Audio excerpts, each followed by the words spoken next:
Hello, MotoAmerica fans. It's time for another episode of Off Track with Carruthers and Bice. You'll laugh, you'll cry, and you may even learn something from this unlikely pair and their special guest. The mic is yours, Paul and Sean.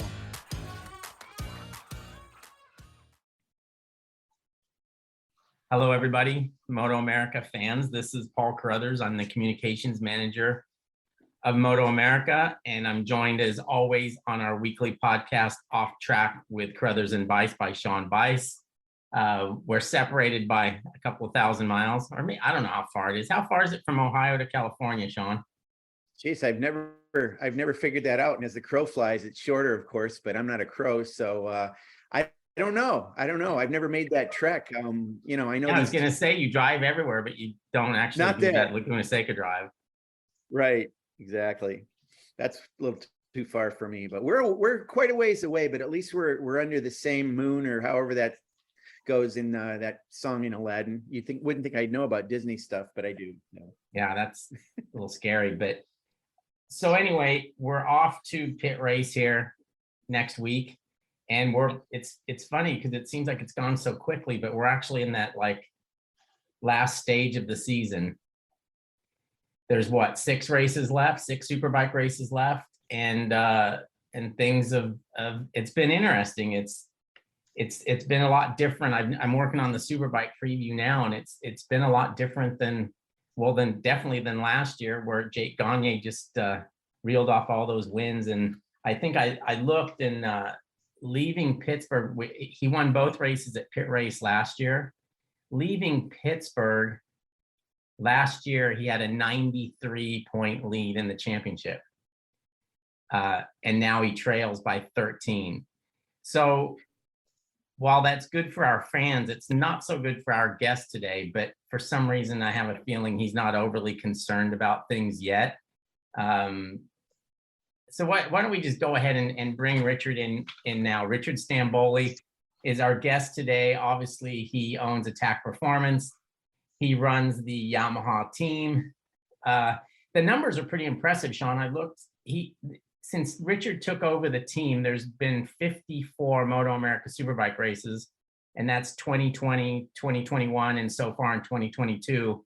And that team has won 42 of them, which is like 77% of the races they've actually won. And that's including this year, where they haven't been as dominant as they have in the past. Obviously, this year there's a bit of a new challenge in Ducati. Danilo Petrucci, has obviously shown that he's a MotoGP caliber rider, and he has plenty of experience. He doesn't make very many mistakes, and in turn, we've got a championship fight on our hands. So let's talk to Richard right now. Richard, you're behind in the championship, which is unusual, but I get the feeling you're not that worried. It's 2,300 miles to Mid-Ohio, approximately. Oh, there you go. Did you know that from memory, or did you Google? Yeah, no, I've driven it many times. All right. Since the mid-90s, when we first started doing AMA Superbike. Well, I think Sean should make the drive. Yeah. He probably wouldn't enjoy it. But anyway, so back to your question. The way I view this season, I think we've made a lot of mistakes, and we've given away a lot of points. So there's been effectively 3 race crashes. The one at Road America, the one at Road Atlanta, and the one at Brainerd. So that's cost us over 50 points. We were leading 2 of them, and the other one we were kind of in the mix on the opening lap. So we could have possibly won that one. At worst, it might have been 20 points we gave up, but he did finish somewhere, I think, at 5th or 6th. So let's just say we were 60 points negative on just that. And then we had one mechanical where we had a terminal that had a bad connection, and then it caused a misfire at Coda, which cost us another 25 points. So there's our 75 or 80 some odd points that we've given up this season by ourselves, like with no pressure, nobody forcing us to give up those points. It was just, we gave up those points. So that's where we're at. Pretty confident we'll make those points back. before the end of the season. Jake has to keep doing what he's doing, minus the couple mistakes he made. And we should be able to wrap this championship up. You know, it's going to go right to Barber for sure. Yeah, when I look at it, I mean, if I'm Jake Gagne and if I'm you, they haven't proven yet that they can actually beat him. So That's correct. You know, there hasn't been a straight fight yet that he hasn't won. In fact, I don't know that he's ever been passed. Well, I mean, in all honesty, we got beat at Coda. Well, that's true. Yes. You know, the first race we didn't get a chance to race. Jake set pole in the first qualifying session, I think, and then we had that fuel related failures in Q2, I think it was, where both bikes stopped, and then our rhythm was basically blown at that point. And they had chosen a different tire for the race for the longevity, and he just never got the feel for it all race long. So that's what happened in Coda. But he did get a third versus a first or a second there. So he did get beat there. You know, there was a lot of circumstances there, but that was the case. You know, I know the HSBK guys have had, you know, engine braking issues and this and that. So they could point to a lot of different things as to why he's not winning all of them also. So we did get beat at Coda. So that's in a straight up fight. Yeah, Richard, let's go right to the last race of this last round. And I one of the things that we appreciate about you is your candor on everything that you ever. You don't want to talk about the SBKC quite yet? Well, we'll definitely talk about that, but I want to find out what happened to Jake in that crash. Did he make a mistake? Was it something in the track he didn't anticipate? And we are so glad that he didn't get injured after ragdolling down across that, you know, off the track there. Well, what happened? Yeah, he's a pretty tough guy. I mean, we're happy he didn't damage that one ankle. He just had, you know, the surgery on and over the winter because he had the screws removed, right, from his that bad ankle break. And so no, he's been feeling really good. He's really strong and he's a really tough guy. What happened? So he said he was in there a little hotter than the previous lap, and the data showed that. And there was, if you recall, there was quite a bit of wind on the racetrack, and that pushed him just enough offline. And if you look at the video, he had a little bit of head shake going in there, so the front had some movement. And I think the combination of all those, the front having some movement where the tire didn't quite plant, he turned in and just tucked. Yeah, and it just the bike basically went straight. He never even made the corner. He didn't tuck like mid. It was really, really early. So I think it was the instability on the entry, which we'll look at maybe for the next race to calm that front down. You know, Jake doesn't mind riding a loose motorcycle, and sometimes that might get you if the loose motorcycle is loose at the wrong time. You follow what I'm saying? Mm-hmm. You know, I'm glad you brought up that situation with the wind, because I forgot that with the factor, and you're absolutely right. I mean, just going outside at that time of the day, from even when we were in the media center, it was crazy how gusty it had gotten. And it's one of those factors that, you know, you think about it with Phillip Island or whatever, and we have it in a fair number of our tracks, but how do you contest, I guess, the wind? Is it just, and I'm sure it's just not a matter of the riders leaning into it. How do you account for that? Do you have to anticipate that it's going to move you over depending on which way the wind's blowing and work against that? How does that even work? Well, that's the issue, right? They're always trying to guess as to how strong the wind's going to be in that section if they're trying to do the perfect lap. And so most guys will just back off a tenth or two in a section where they're getting blown around. So if they do go offline, they can still make the corner. You know, but Jake was on that lap, on that entry, he was in as deep as he was on his fastest lap. So if you overlaid those two laps, it was in as deep. If you looked at it from the previous lap, he was in quite a bit deeper. I can't remember exactly how far it was. It was a number of meters deeper before he actually grabbed the brakes. And so you could say he was maybe estimating the wind, or the conditions were a little bit better than he thought going in there, and then it caught him off guard. When you see that bike doing to itself what it did, what's left of a bike after a crash like that? The wiring harness is okay. Only the back part. Right. The gas tank actually made it. It didn't touch the gas tank. It just got a little scrape on top. which I was Wow. happy about because those things take us basically 3 or 4 days to build. They take longer to build a gas tank than an engine. You can build an engine in a couple of days, and then a gas tank 3, 4, maybe a week, and then off to the painter. So we're happy about the tank. The front end was just like, I was joking with John that you guys know what a trebuchet is? No. It's that catapult with that, it's kind of got a compound action. They Oh, right. kind of do the Yes. pumpkin launches with it, where things. That's right. Yeah, so I said that, that the Byzantines, I think, were the first to have a trebuchet. I said, I wonder if their patent ran out after that many hundreds of years, that maybe I can re-patent the trebuchet. There you go. What? But I think launching Olin's forks and, Brembo brakes at someone may not be that cost effective compared to a boulder. Yeah, that's what kind of hurts me the most is when I see those nice gold forks for some reason. When they're flying and they're not attached to the motorcycle anymore, it tends to make you a little bit sad. Yeah, the impact was there was crazy amount of forces. It bent all the bolts in the linkage system in the rear. Wow. But our swing arm survived. It was only about 2 millimeters out, so that was good. But it bent it dented all the roller bearings inside the linkage from the inside out. That's how much force it was. Like an airplane crash. Wow. The forks themselves compressed, like there was a bubble in the middle. Remember that old saying, a muffin top, when somebody wore pants, it was way too tight. Yeah. The forks looked like they had a muffin top. Oh, wow. Yeah, they That's compressed so hard. I mean, it was just, the forces were just incredible. And it bashed both steering stops into the frame, compressing the whole steering neck, and pushed the steering neck back. I mean, it was like I said, it was like a 747 crash. So I guess it's better for that to happen on Sunday than Saturday. No, it would be better if it happened never, but it'd be better if it happened during practice. Never's not an option in this case. Yeah, never. But better in practice, because we have another bike we could have rolled out, but not in the race, especially a few laps from the end while leading. That's the hardest part.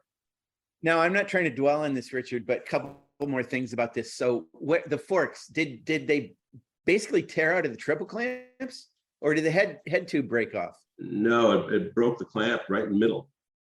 Wow.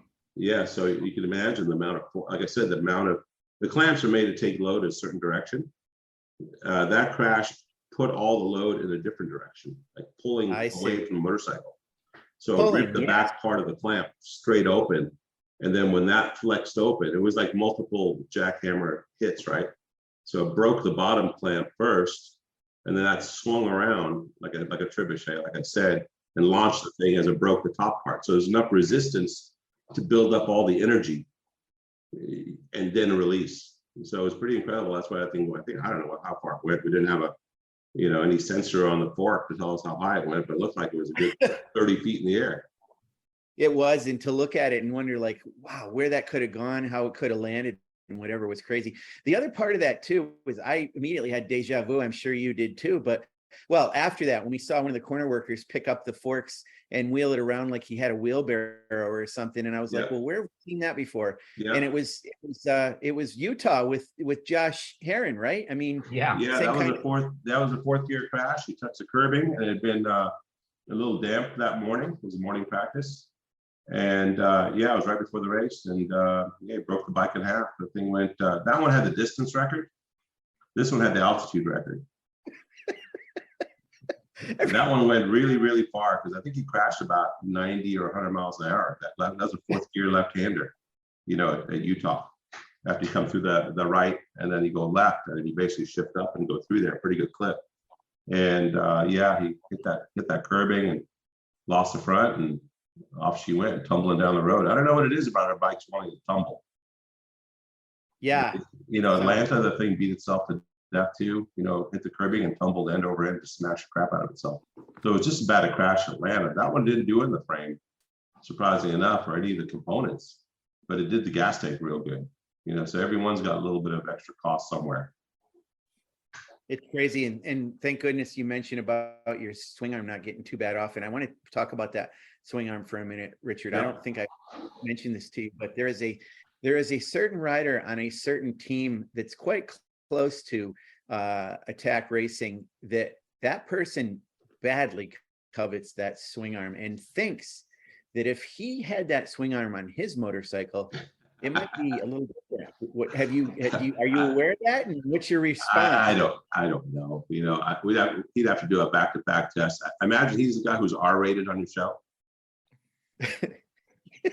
Right. Or is that PG-13? I can't remember.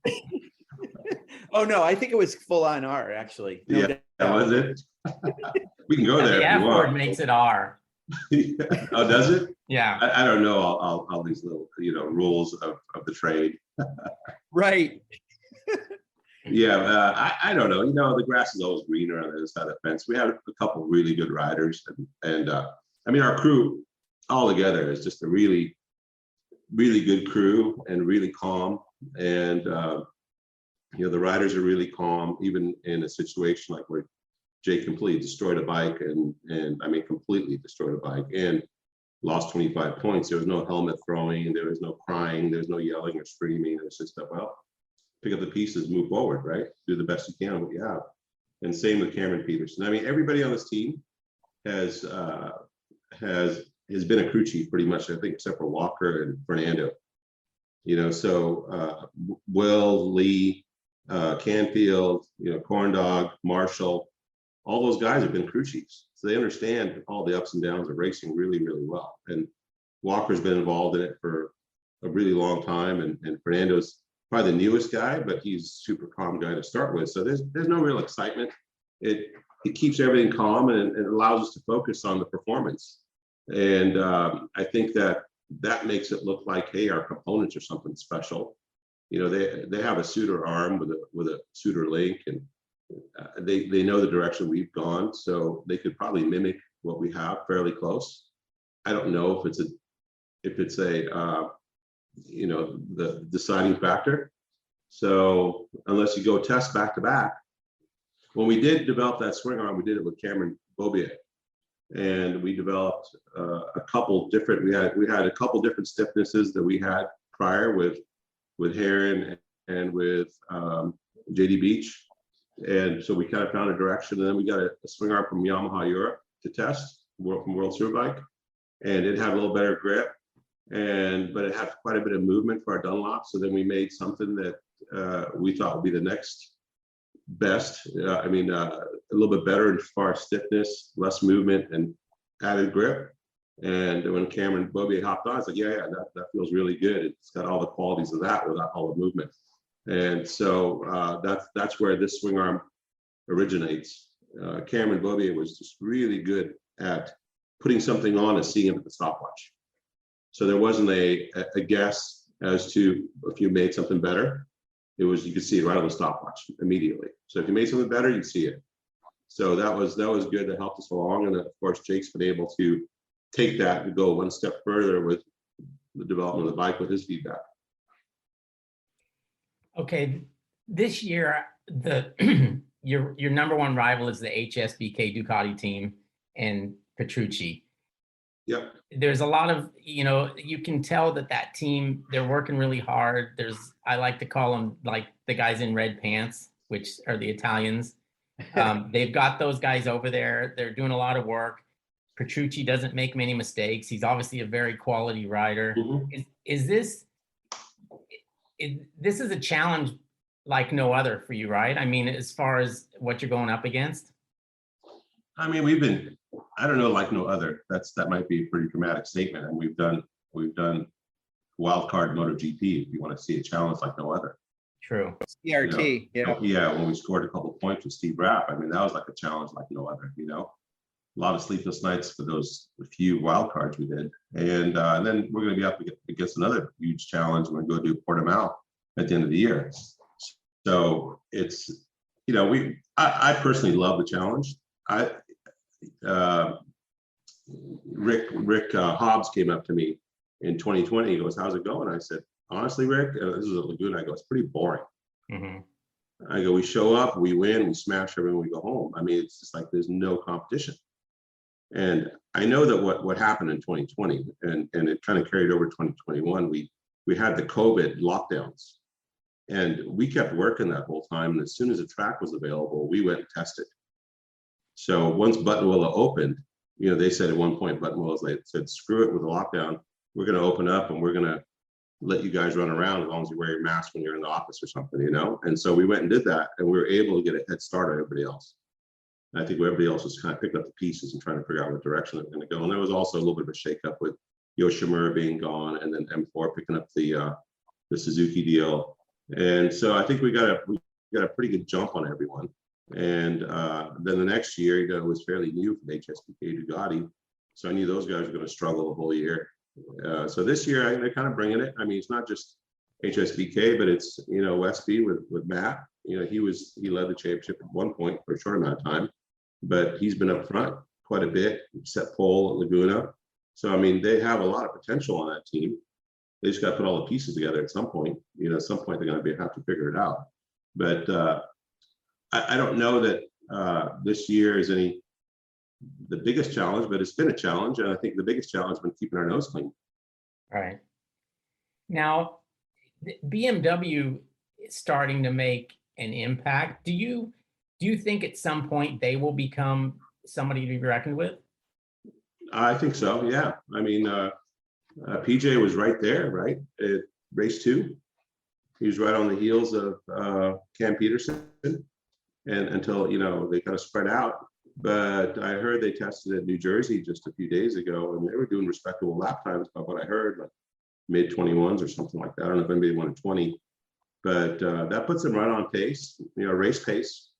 I don't know if that was a one-shot lap or if those were continuous laps. That makes a difference. Right. But a lot of times these guys could do that one flyer. Like for instance, at Laguna, you know, our bikes seem to do better on race tires than qualifying tires, maybe because our grip or whatever you want to call it is right there maximizing what we have. So when you put on a Q, it's not that big a difference. Our Qs aren't really real Qs, they're just super soft race tires. So sometimes they just don't work. You know, they heat up, they do this, they do that. They act differently on our bike than they might do on the Westby bike, because obviously Scholz was able to hop on and go super fast with that Q. But it's also possible that our torque control is set for racing, meaning the amount of power we give the motorcycle. Mm-hmm. And when we hop on a Q, we need to actually add more power. So we haven't figured out exactly what it is about those qualifying tires, but you know, so I'm kind of you know, digressing a bit, but I think we have a pretty good race pace, and those BMWs look like they're picking it up for sure. You know, I had a question for you, which I'll ask you after this next one, Richard, because it just popped in my head and I want to ask you about it. So you mentioned Matthew Scholz at Laguna, and he was on pole, and it was, you know, by all accounts, seemed to be a pretty delightful moment for that team. And yeah. I actually went over and talked to him, and I was like, hey, wow, you know, nice job. He had such a weird affect on his face. He was like, yeah, I don't have the race pace. And he didn't have any joy about getting on pole because he didn't think he could do it in the race. And that points out what you said about that one lap to go fast versus trying to do it for a whole race. What happens when you deal with a rider like that like knows they don't have the race pace, but they're quick on one lap? What's the deal there? How do you deal with that? Yeah, I've had that situation before, where a rider comes in and puts in a good lap time, and I go, oh, that's pretty good. And they would say something to the effect of, well, that was all me. We still got a lot of work to do. You know, that was me sticking my neck out the whole lap, basically. I mean, we had that at, I think it was MotoAmerica, when Steve Rapp was riding our super sport bike. And he looked at the lap time, he's like, man, how are we going to make up 8 tenths? I go, it's MotoAmerica, it's really like 4 tenths. We go, we'll keep chipping away at it, and we did. And before we knew it, we were like within a tenth of pole, or we were, I think at some point we were on pole as well. And so it just keep chipping away at it. You got to look at every little sector of the racetrack, figure out what the rider's doing, try to put it in their head that they change this little thing, that's how much it's worth. You can quantify where the time is. It's a lot easier for a rider to absorb that. We've done that with Cam Peterson this year by showing him exactly where his deficit is to Gagne. And his pace has come up quite a bit. He's been within I think at Laguna, he was even P1 part of a session, and it took Gagne a bit to get past him. And qualifying, I think he was that way. And we put on the Q, and then Gagne went a little faster, and we didn't go any faster. And so he's right on the edge of that. And what takes it isn't looking at the big picture and being defeatist. It's where we're going to find that time. For us, we have the luxury of 2 riders, and one rider's super fast, and the other guy's up and coming. So it's really easy to overlay their traces and go, look, you didn't open the throttle the same right here. That was worth 10. You didn't brake this way. You're not picking the bike up on the fat of the tire, or whatever the case may be. Your line is a little bit wrong in this area. And so you work on those things, and then they can do that lap time. And if they can combine some of the other good traits they have, then they might go even better. This is the other part of that, Richard, I want to ask you about. So you've been doing this long enough that certainly there was a time when you didn't have access to the data and the truths that you have now. And of course, riders will be riders. And in the past, you'd see riders who would, I don't know if they would stretch the truth or outright not tell the truth, but sometimes they would say certain things that they couldn't be disproven or proven with data. And you would have to maybe kind of take their word for it a little more than you do now. Is it changed? Is it a matter of these guys don't make stuff up as much as they used to because they can be proven either right or wrong? Or is it always been the same? What's the evolution there? Well, okay, we've had data on bikes since Don Canet rode our bike to Daytona in 1993. So before that, we had, carbureted bikes and things of that nature, YZF 750 with flat slides. And so it was definitely a little more challenging to figure out what the rider is saying, but we didn't have that many options either. We had the linkage, we had the triple clamps with a couple of different offsets. We didn't have much as far as rate change goes. So fast forward to modern times, the data is still driven by the rider. So if you look at the data and you say, hey, you're only using 80 millimeters of stroke, why is that? Well, that's because the rider puts it there. That's where he's comfortable in the middle of the corner. So if you look at every single corner, if you look at Jake Gagne's data, suspension-wise, let's say, not rider technique, like opening the throttle and then a lean angle, all those things, which are a big help. But let's say suspension data, one of the hardest ones to look at, because they always look the same. And you go, well, why is Jake using the same stroke with that spring and versus Cameron's using this, with a different spring, and the front end geometry is different, but they're both using the same amount of stroke. That's where they get comfortable putting the bike's geometry in the middle of the corner or on the brakes. So then if you go and you affect that, the geometry might still look the same, but they go faster or slower. The one example was at MotoAmerica, Cameron Bobier, we tried something on the front end to get it to go over the bumps in the entry of 5. There's some seam over there and it upset the rear of the bike. I mean, we didn't have to do anything. He was already 2 seconds faster than anybody else, but we're challenging ourselves, right? Let's go get over those bumps better. So we softened the front end, and Cameron comes in and he goes, the brakes aren't working that good. And I go, what do you mean the brakes is the same pads you just rolled out on? It was like mid-session. He goes, no, this bike's not stopping. And then we look at the data and he's using the same stroke in the front with less brake pressure. That's because the front end was softer. He had to brake a little earlier. And if he broke any deeper, he felt like he couldn't stop. He couldn't pull the lever as hard to get in that corner. And so go back on the springs. Yeah, brakes are fixed.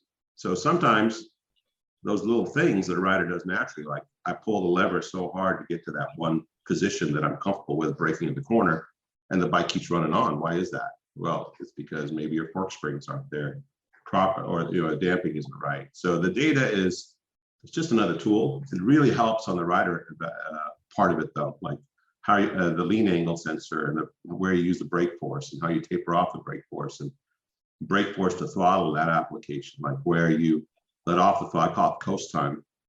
Cameron Bobier was excellent on the coast time. He'd have the lever, he'd be on the brakes and he'd almost overlap the throttle opening.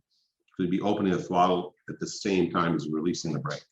So that the front end was always planted. He had a really, really good feel for the momentum of the motorcycle.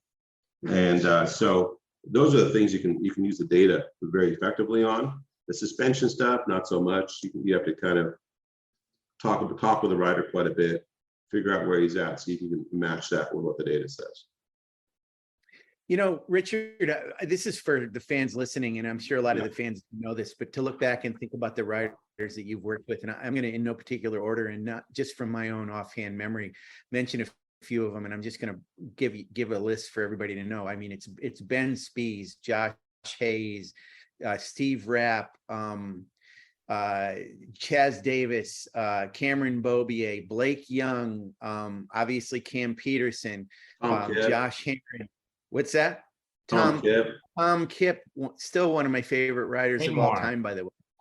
Jason Pridmore. Yes, sorry, Jason, I helped you out. Yeah, Richie Alexander. All of the riders you've worked with, and are there any riders that you can say those two riders really rode kind of similar, or is every rider pretty different in their own unique way?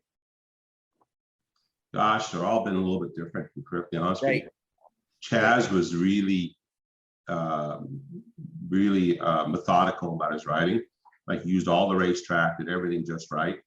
But when he rode our bike, it wasn't super aggressive. But then when he got in the world scene, all of a sudden the switch went off in his head at one point, and he was like super aggressive. So and then there's one of the funnest riders I've worked with was Leandro Mercado, who's in World Superbike currently. When he was a kid, he was just like fun, really fun to watch. The whole Cowie team would go there and watch him race, even though he was in the kids class. And but every rider's had their pluses and minuses, and obviously Ben Spies went on to be a world champion, and Pridmore is a world champion in endurance, and he won a bunch of championships here. We're lucky to have him for a championship here. Josh Hayes won his first championship with us here. Josh was more of I call a step function rider.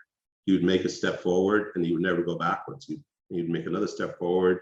He would never go backwards. Every session he made a step forward. He really liked looking at the data and trying to understand the riding and all that stuff. So, and then, Pridmore was like, I don't want to look at the data. This is what the bike's doing, figure it out.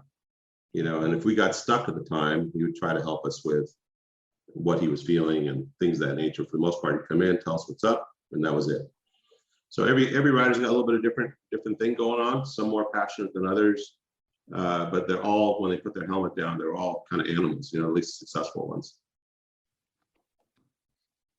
I want to talk about this World Superbike thing we've got going here. Yeah. We're all pretty excited about it, obviously, and I think you are as well. Yep. How big is that challenge? Like, how much? Let's talk a little bit about the bike. Like, how much work has to be done to the bike, or what has to be different? What's it going to take to get that bike ready to go over there and compete? Well, we could pretty much run the bike as is. Uh-huh. We could even run the fuel we have and just show up. But why would we do that?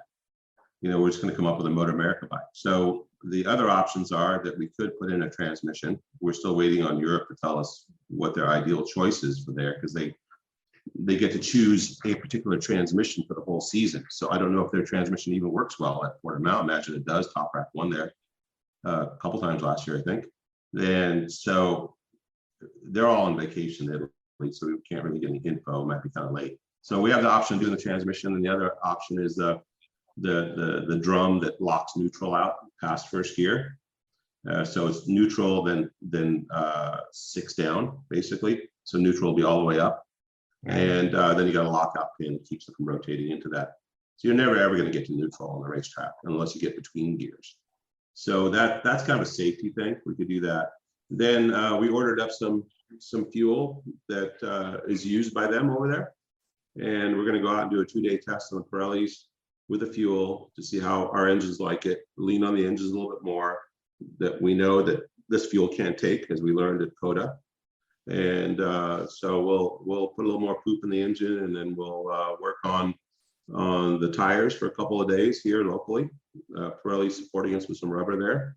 And then there's also an optional shock that we were able to get that they wouldn't allow in MotoAmerica, even though it was in the, I think we went over this at one point. The shock was available on the buy sheet, but some politics went down and Olin's didn't want to sell it here, or as MotoAmerica said, we just scratch it off the list. So anyway, we have the option of using that shock as well. And we have the option of using maybe a little bit better brake caliper. So those are some of the things that we could do.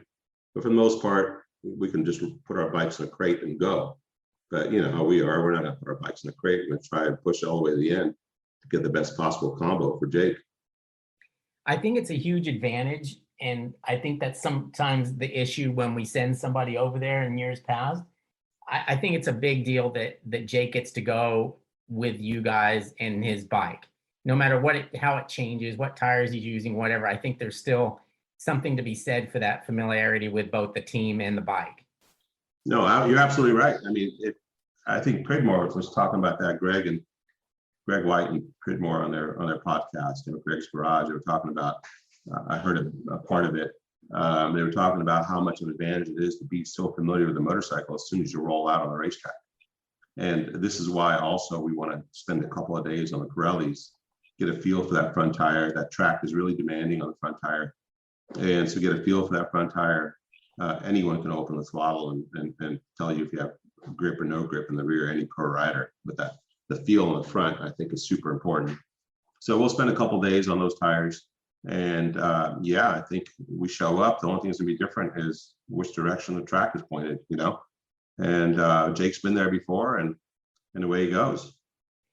The difference with the front tire, and I haven't had a chance to really talk to guys about that because our series is obviously a Dunlop only series anyway, so there's not a lot of point in talking about it. But what is it? Is it a grip issue? Is it a profile? Is it side edge? I mean, do you know what the difference is that the rider feels between the two? I know when Pirelli introduced the 125 in 2019, we did that wild card with JD.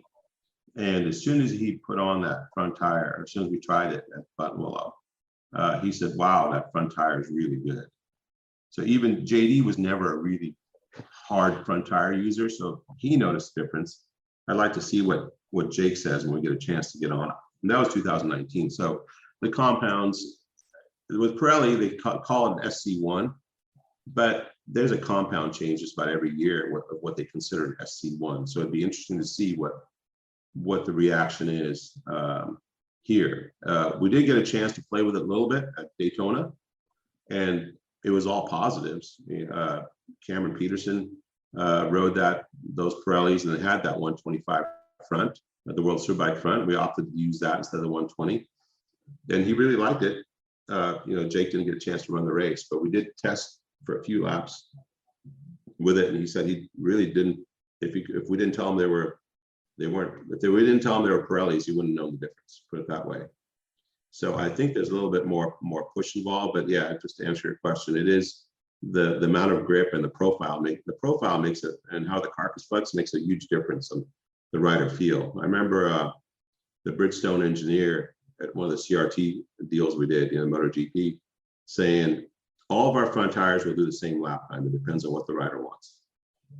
Right. So that's the important part, is getting a good feel for the thing, to know how hard you can push, at what lean angle you can push, how hard you can brake at a particular lean angle. The Bridgestones were notorious for braking really hard at high lean angles, where the Dunlops are more of a straight up braking and then taper off. So the Pirellis, I think, are somewhere in between.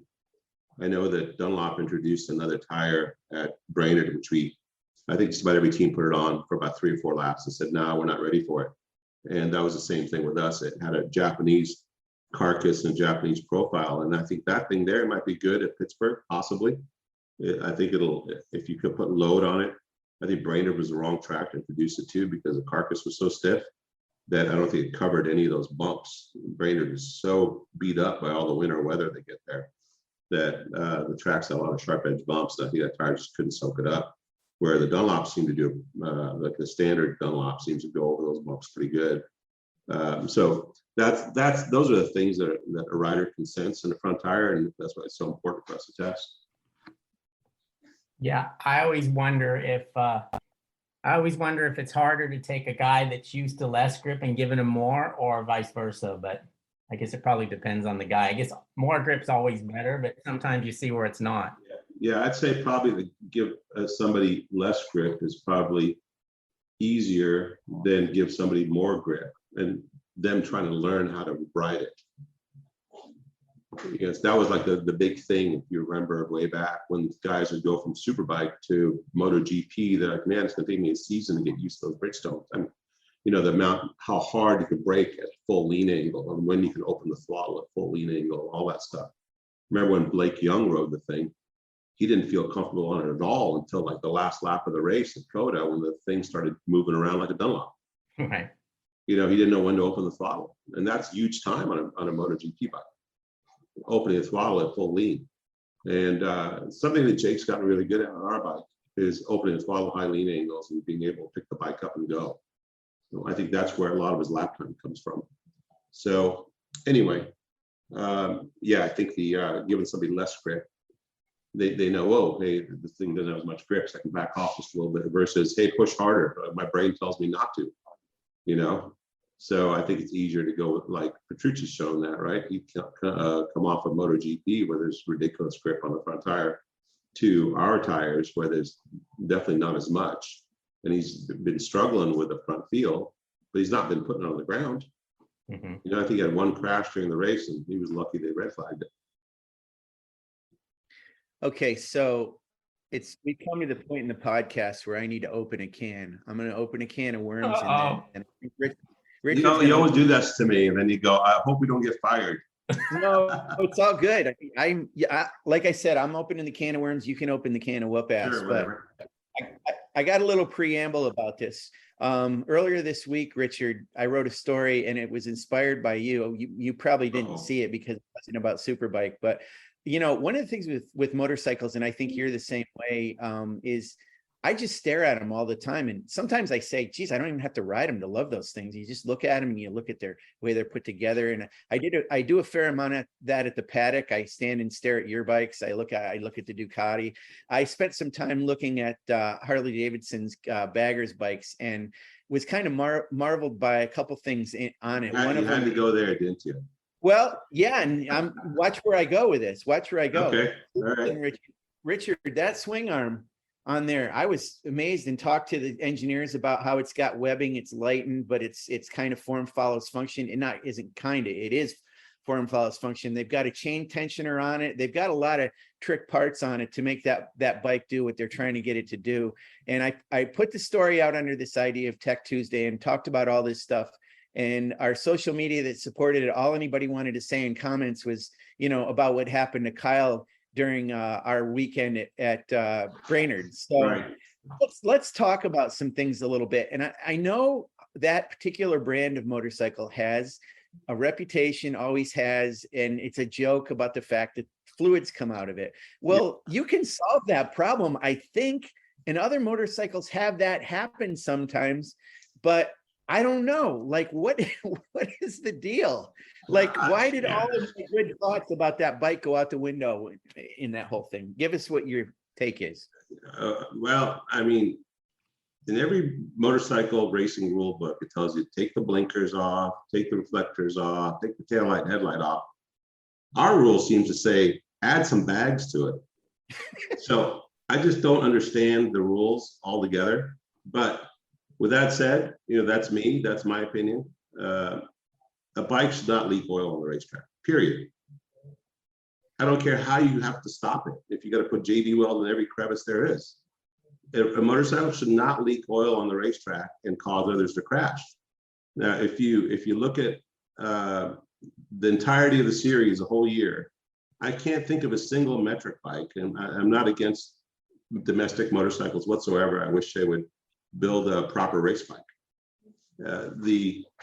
I don't remember any metric motorcycle oiling the whole racetrack where we had to shut down for hours.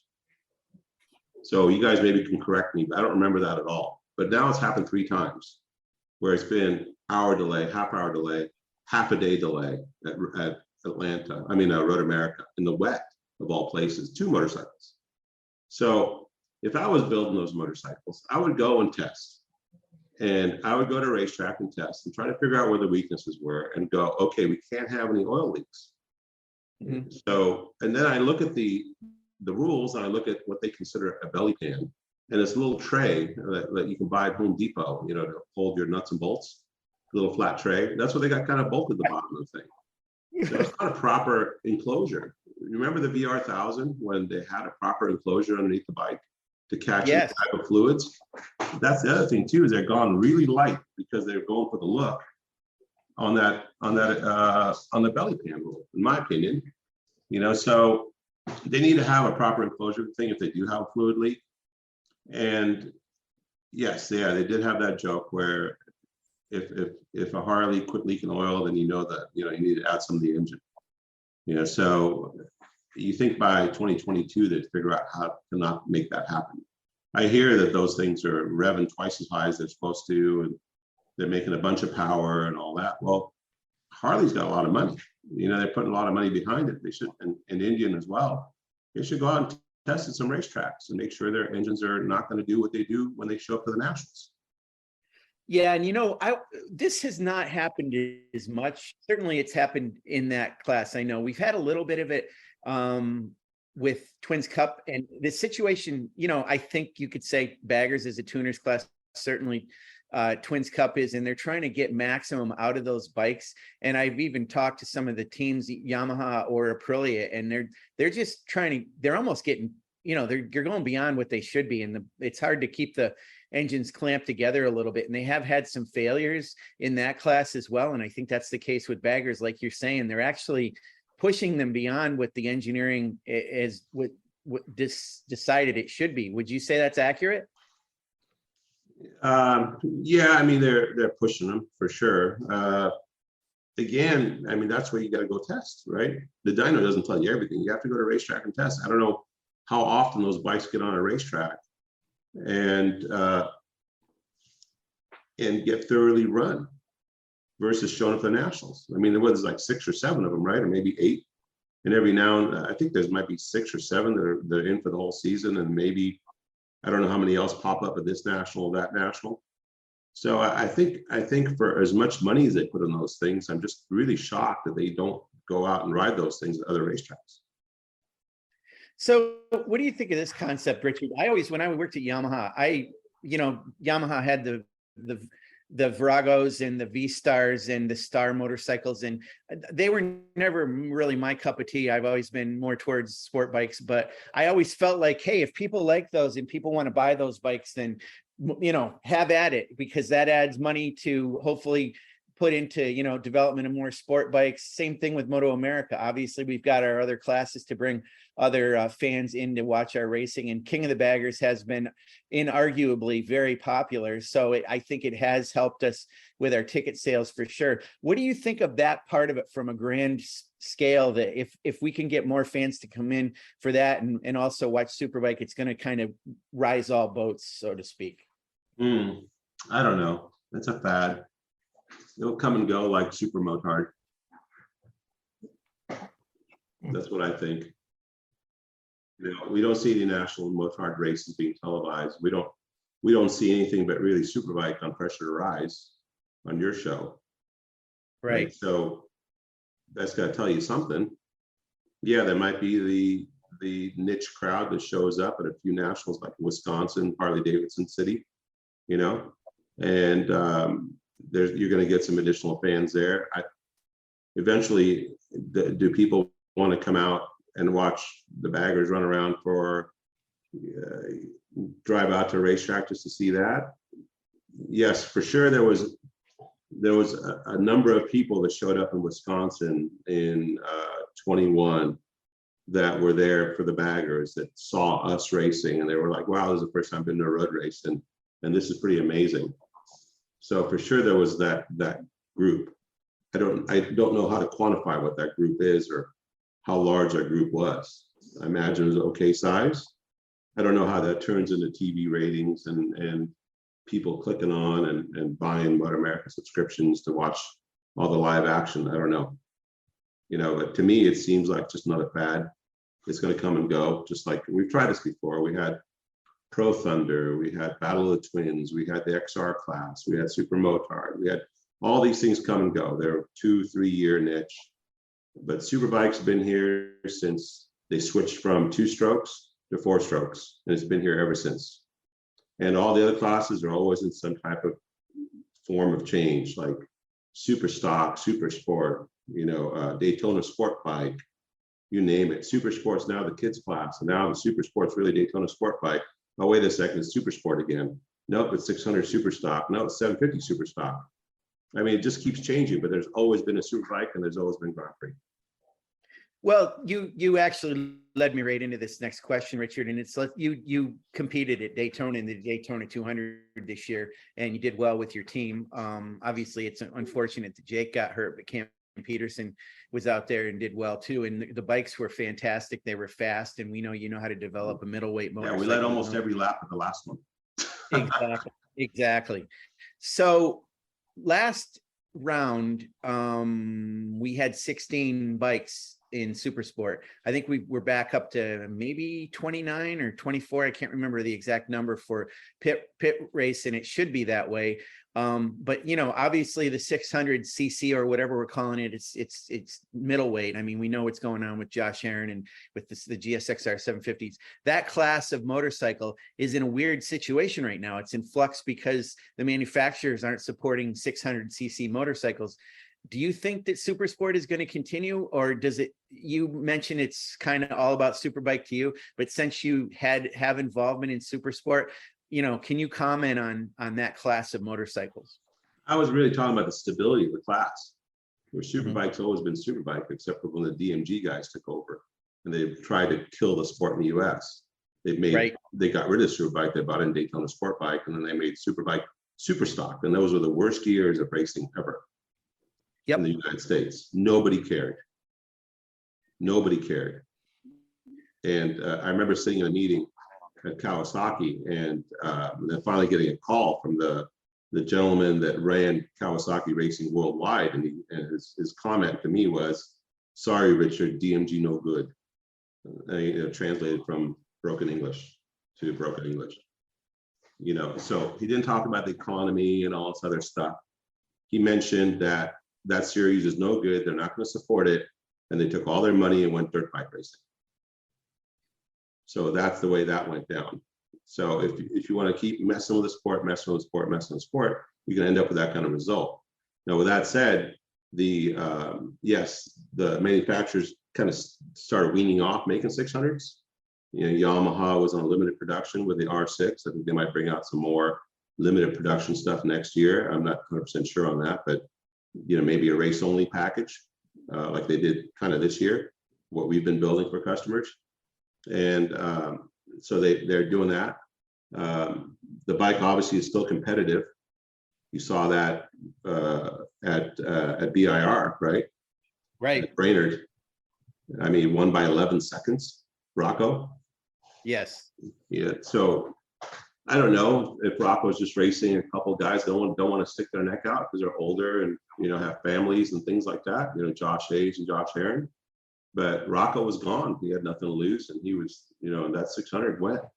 So I've been saying that since Daytona. Our bike was competitive at Daytona. I don't think the R6 is not competitive. I don't think the rules are that far off. I think the Suzukis have a bit of an advantage on power. They just happen to have a couple of kids riding. And if they had some you know, seasoned riders riding those bikes, I think they'd probably win everything. So I think the Suzuki's got an advantage, which they haven't been able to fix yet, or may not fix because of, you know, political pressures. And I think the Ducati and the R6 are pretty well paired. You got to look at the experience of the guy riding the Ducati. You know, he was a Superbike champ. He's a Superstock champ. He rode 600s since he was a kid. So the experience level is super high, and that's why the Ducati seems like it's got such an advantage. But I don't think it's that bad. I've been saying that since day one, and I do think that all the guys riding the 600s, with the exception of the Vision Wheels, whatever team, M4, I can't remember the whole name. I think that they have a much more experienced crew. But other than that, and HSBK, everybody else is basically a pickup truck show, right? You know, right. So you know, motorhomes and you know, toy haulers. So not really the level that we used to have in Supersport, which is unfortunate, because I think it's a good breeding ground for potential Superbike racers. Okay, I'm going to jump back to Daytona one more time, and then we can get this wrapped up. Now, you went down to Daytona, you did well. I think you had a good experience. I went down there very I wouldn't say pessimistic, but I was a little bit cautious because, like you, the last times that I was down there, things weren't good. It was the previous people running the series, and Daytona was just one of those places where sometimes you just left shaking your head and not full of happiness and joy. This year I went down there, I had a good time. I thought the racing was good.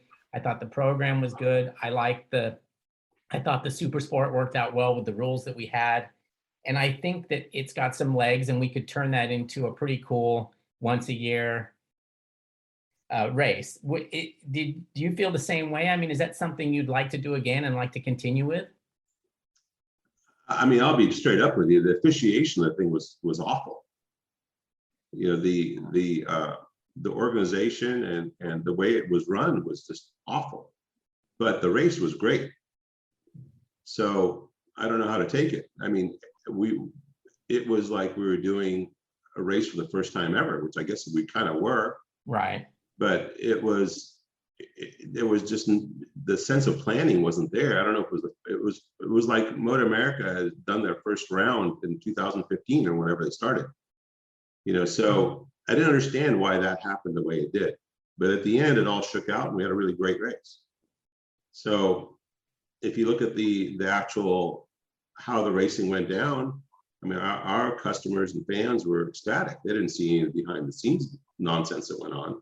Right. You know, with when to pick pit spots and, you know, where's this happening, and timely dissemination of information and the schedule changes that weren't out. The TV guys knew about it before the teams did. You had to ask the TV guys about what the schedule was when the rain came. You know, there was a lot of things thrown at MotoAmerica, but they didn't handle it very well. So just to be perfectly honest with you, I think they would say the same thing about their own. I mean, if you had to rate how that went down, timing and scoring went down regularly during our session, you know, only during our session for some strange reason. So, and then there was a joke like they're just trying to cover up the times because Ducati's that fast or something like, which it wasn't true. You know, I mean, Cameron Peterson went out and got P1 in one of the sessions. I go, I don't think that's right. And, you know, it was only like the second time ever seeing the racetrack in the first section. It was the second session, it was P1. And I said, how could that be right? I mean, he barely did a lap on the motorcycle.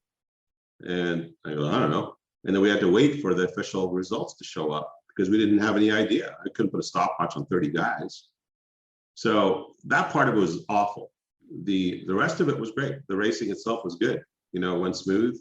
Obviously, it would have been nice to have Jake race, but you know, we were at the front most of the race, and it went down to the wire, which is the way it should be at Daytona.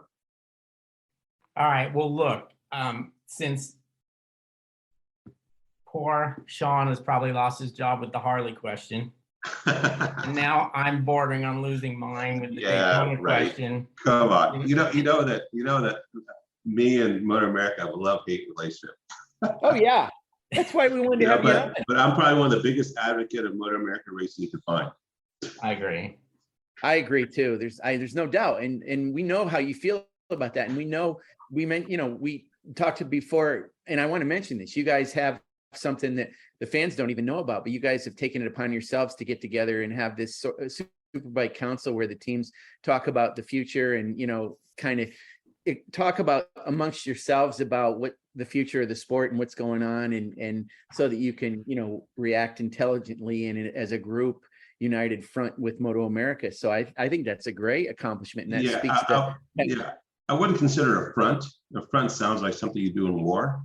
You're right. You know, when we organized the thing, you know, I kept telling Chuck Giacchetto and myself, where I just go, I don't know why we don't have an IRDA. I don't know why we don't have a riders group. I don't know why we don't have a riders committee. I don't know why we don't have a rules committee. I mean, all these things happen in other sports, maybe not BSB because that thing's kind of run like a dictatorship.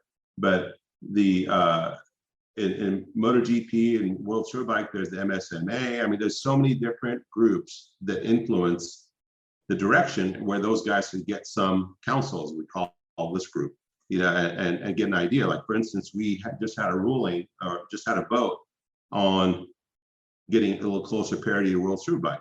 And now it's every premier team. We put it out there along with the rules in BSB and World Superbike, which are very similar with regards to transmissions. And we had a vote, and the vote was 2-1, basically, for more parity to World Superbike. So, and then we presented that to MotoAmerica, what they do with it. I don't know what they're going to do with it. Hopefully they'll go the direction that a majority of the competitors want. But the main reason wasn't to put up a front. The main reason was to work together to make the sport a little bit better, and Superbike racing in particular better, because I think that's the linchpin of this particular sport here in the U.S. Everything else is a sideshow, second tier deal. Superbike is it. And so how do we make that better? And we had some ideas. I presented, like we pool all of our rooms and try to cut some of the travel expense, try to get one agent to get them all at a discount. Let's say we order 100 rooms instead of 10 here, 10 there, 10 there. We could lean on the hotels to get maybe a 40% discount. And that'll be a big savings. And then maybe change some of the rules to where we buy tires every single weekend. I said, why don't we go, instead of going from 16, let's go down to 12 tires. And that'll save people up to 4 tires per weekend per rider across all the races for a season or two. That's a pretty decent savings, and we can make that work by using a used set of tires in the morning warm-up, let's say, where this really doesn't matter what the lap time is anyway. And so all those things we kind of try to put together as a positive, not necessarily to combat what MotoAmerica is doing. The thing that I saw too was that the loudest voice in the room got Chuck Axland's ear, right? Like Steve Scheibe or John Ulrich or whoever else wants to call him and yell at him regularly or discuss whatever they discuss. So those guys made it seem like that was the majority opinion, but it wasn't.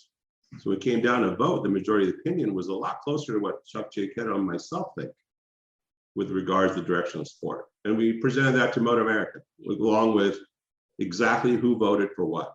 It was right there, as transparent as can be. And along with our opinion of why it should go that way as a group. And we'll see where it goes, but that's the idea behind that group, to help each other and maybe help MotoAmerica make that class a bit better.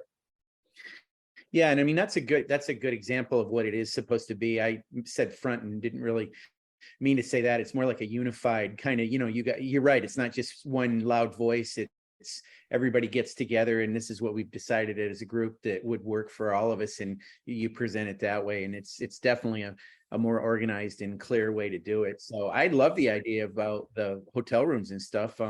That's cool. Plus, we'll let the fans know where you guys are staying, and we'll just have them come in and just go nuts with all the teams. It also gives us the opportunity to make sure we stay somewhere else, Sean. That's right. Yeah, we'll take over all the hotels like they used to during the AMA days, and you can't get a hotel anywhere. It'll cost like $1,000. Well, that's why we call it a council. We didn't call it a group. We didn't call it a committee. Action group, whatever we'll call it. We call it a council because we're there to give those guys a little bit of counsel if they want it. No, it's a good idea. It's productive, I think, to go to them with one voice. Yeah, it is. Yeah, because you can walk through the paddock and you corner one guy, he's having a bad day. He says, "Oh, this is shit. You don't need to be like this." Or did I go? That's not R, right? That's like PG-13 or something. Anyway, so you go to one guy, he says it's crap. And then you go to the other guy, it's great. When you do this and this, we need to spend more money. And the other guy says we don't have TV. And then the other guy says my shock is wrong. And the other guy says we need less tires. And the other guy says we need more tires. And and then you get all confused. Well, how is this thing supposed to work? And so it's way better if we have our little meeting and we go, look, this is the way we voted. These are the votes. It was a 50-50 split. You go, hey, you guys decide. We don't seem to really can't make up our minds. But if it was 2-1, I think it was 8 teams versus 4 voted yes for World Superbike parity and 4 teams voted no. And I can even send you guys the results if we voted what. But and then if you go by rider entry, it was I think 12-6 or something like that. Wow, that's pretty good. So all that, Chuck Axland's got all that, and they can decide, him and Teague and Wayne, what they're going to do with the Superbike rules, and hopefully they go with what the majority wants, they go with the minority wants, and that's their call, I guess. Yeah, and I mean, you talk about one voice, and for sure, Richard, we'll wrap it up here and say we appreciate having your voice on today. I mean, we can talk to you about a variety of subjects, and again, we appreciate your candor on everything. and we know where your heart lies with our series. And we wish you luck not only next weekend at pit race, but for the rest of the season. And you know, getting where you want to be at the end of the year. And certainly we'll all be watching at the Portimao. That's going to be fantastic. I mean, you're representing everybody in our paddock with that whole deal. So kudos to you for making that happen. And just real quick, I want to say to Richard, I usually wrap up with a little something about our series. And I talked to David Hawley, our chief marshal, just this morning, in fact, and he was saying that we are in need of, we're always in need of corner marshals, corner workers, but we definitely need more for Pittsburgh, which is not this weekend, but next weekend.